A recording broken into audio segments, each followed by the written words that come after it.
Hello' everyone, welcome to my YouTube channel জিকিবি automobile property নতুন ভিডিঅ'লৈ আপোনালোকক স্বাগতম জনালোঁ। আপোনালোকে নিশ্চয় অনুভৱ কৰিব পাৰিছে আজি মই কিহৰ ওপৰত ভিডিঅ'টো বনাবলৈ গৈ আছোঁ। এয়া মোৰ ৱৰ্কশ্বপলৈ এখন স্কুটাৰ আনি থকা হৈছে। এইখন এণ্ট্ৰক ৰেচিং এডিশ্যন। এইখন সন্মুখৰ ভাগ একেবাৰে ক্ৰেছ হৈ গৈছে। যেনে তেনে ঠেলি ঠেলি লৈ আহিছোঁ ৱৰ্কশ্বপলৈ। এতিয়া এইখন আমি নতুনকৈ বনাব লাগিব।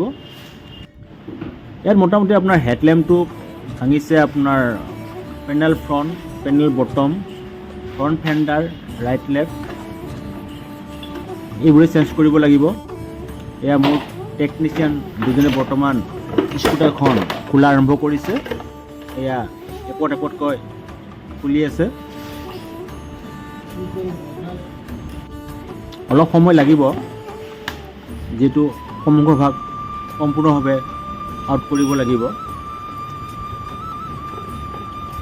ইয়াৰ ফ্ৰক এচেম্বলিটো আপোনালোকে নিশ্চয় দেখা পাইছে, এটা পেনেল বটমত ফ্ৰক লাগি গৈছে। এবাৰ ইয়াৰ জিনুইন পাৰ্টবোৰ আনিছোঁ। বৰ্তমান মোটামুটি খোলা হৈ গৈছে। ফ্ৰক এচেম্বলি আউট কৰিছে আৰু ইফালে এজন টেকনিচিয়ানে ফ্ৰণ্ট ফেণ্ডাৰ বনাই আছে। ফ্ৰণ্ট ফেণ্ডাৰ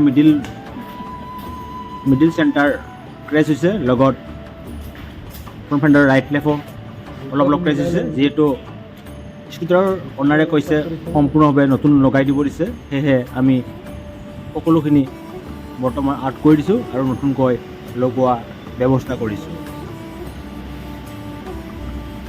এয়া বৰ্তমান ফ্ৰক এচেম্বলি আউট কৰা হৈ গ'ল আৰু ইফালে ফ্ৰণ্ট ফেণ্ডাৰো কমপ্লিট হৈ গ'ল। এতিয়া এতিয়া ফ্ৰক এচেম্বলি এতিয়া বৰ্তমান লগাব। এতিয়া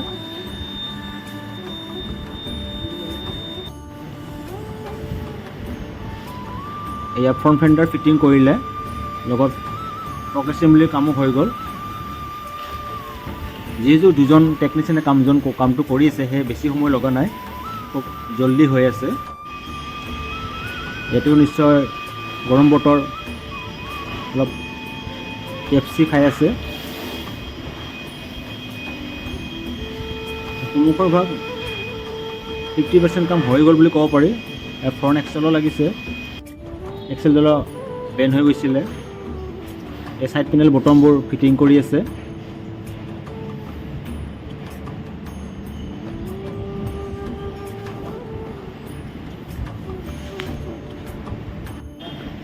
মোটামুটি 15,000-ৰ ভিতৰত কমপ্লিট হৈ যাব লাগিব, যিহেতু হেডলেম্প আৰু ফ্ৰক এচেম্বলি দামে যথেষ্ট হয়।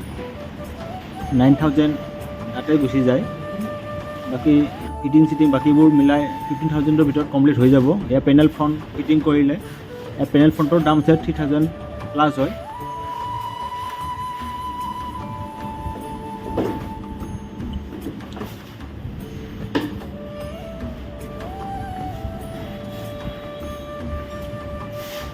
এয়া পেনেল ফ্ৰণ্ট ফিটিং হৈ গ'ল, লগতে ছাইড পেনেল বটম ফিটিং হৈ গ'ল, ফ্ৰণ্ট ফেণ্ডাৰো হৈ গ'ল,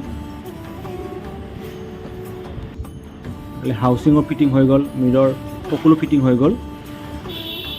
এয়া গাড়ীখন কমপ্লিট হৈ গ'ল বুলি ক'ব পাৰি। এতিয়া লাষ্ট এবাৰ লাইটবোৰ চেক কৰিব লাগিব, হেডলেম্প, টাৰ্ণ ছিগনেল ঠিকে আছেনে নাই। এয়া সকলো অ'কে। এইখন বৰ্তমান ষ্টাৰ্ট দিলে, কোনো প্ৰব্লেম নাই। যদি ভিডিঅ'টো ভাল পাইছে আপোনালোকে লাইক, কমেণ্ট, শ্বেয়াৰ, ছাবস্ক্ৰাইব কৰাই দিব। ধন্যবাদ।